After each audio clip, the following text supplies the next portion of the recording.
भारत में लोकसभा चुनाव चल रहे हैं, जिसके रिजल्ट की घोषणा 4 जून को की जाएगी।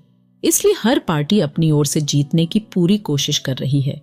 इस बार देश में एनडीए की राजनीति काफी गरमाई हुई है और इसका नेतृत्व करने वाली बीजेपी के ऊपर ही सबकी आंखें टिकी हुई हैं। बीजेपी पार्टी से पीएम मोदी का काम लोगों को बहुत पसंद आया है। इसलिए यह देखना दिलचस्प होगा कि इस बार के चुनावों में पीएम मोदी की पार्टी को जीत मिल पाती है या नहीं। आज हम ज्योतिष शास्त्र की मदद से जानेंगे कि साल 2024 के चुनाव में 4 जून को बीजेपी का क्या भविष्य रहने वाला है और इस पार्टी के जीत हासिल करने की कितनी संभावना है और भाजपा को कितनी सीट मिलेगी। क्या कहती है बीजेपी की कुंडली, आइए सबसे पहले यही जान लेते हैं। बीजेपी यानी भारतीय जनता पार्टी की नींव 6 अप्रैल 1980 में मध्याह्न को 11:45 पर देश की राजधानी दिल्ली में रखी गई थी। इस समय मिथुन लग्न राशि में और वृषभ नवांश में थे। जन्मांग और नवांश दोनों ही स्थानों में तृतीय भाव के स्वामी 10वें घर में बैठे थे। इसके साथ ही 10वें भाव के स्वामी और तृतीय भाव के स्वामी के लिए परिवर्तन योग भी बन रहा है। कुंडली की इस स्थिति पर नजर डालें तो बीजेपी चुनाव में आखिरी मिनट तक लड़ने और हारी हुई बाजी को जीतने का दम रखती है। जन्मांग और नवांश दोनों में ही 10वें भाव में सूर्य और चंद्रमा बैठे हैं और आप तो जानते ही हैं कि सूर्य सत्ता के कारक हैं। इससे बीजेपी के लिए दोबारा से सत्ता में आने के योग बन रहे हैं। भाजपा को धर्म से मिली है मदद। आइए इसके बारे में और जानते हैं।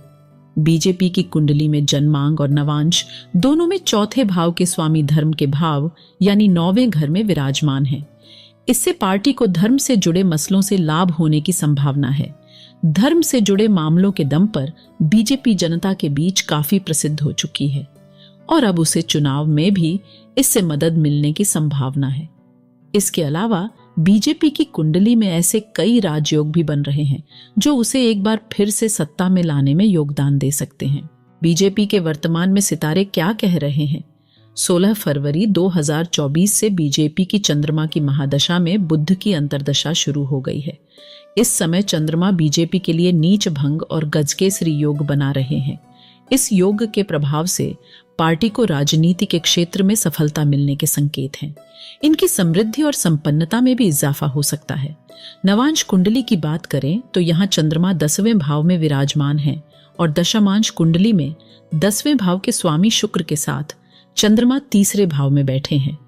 इसके प्रभाव से बीजेपी वापस से सत्ता में आने के लिए जीतोड़ मेहनत करने को तैयार है।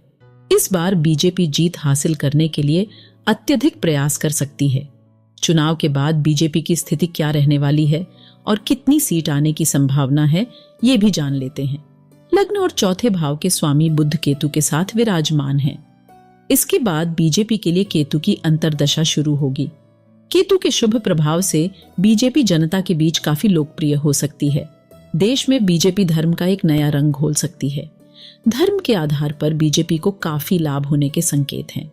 सीट की बात करें तो भाजपा और उनके सभी दल के मिला के 325 से 350 के बीच में सीट आने की संभावना है। आपका अनुमान क्या है? नीचे कमेंट में जरूर बताइएगा। इस वीडियो को अपने सभी दोस्तों के साथ शेयर कर दीजिएगा। धन्यवाद।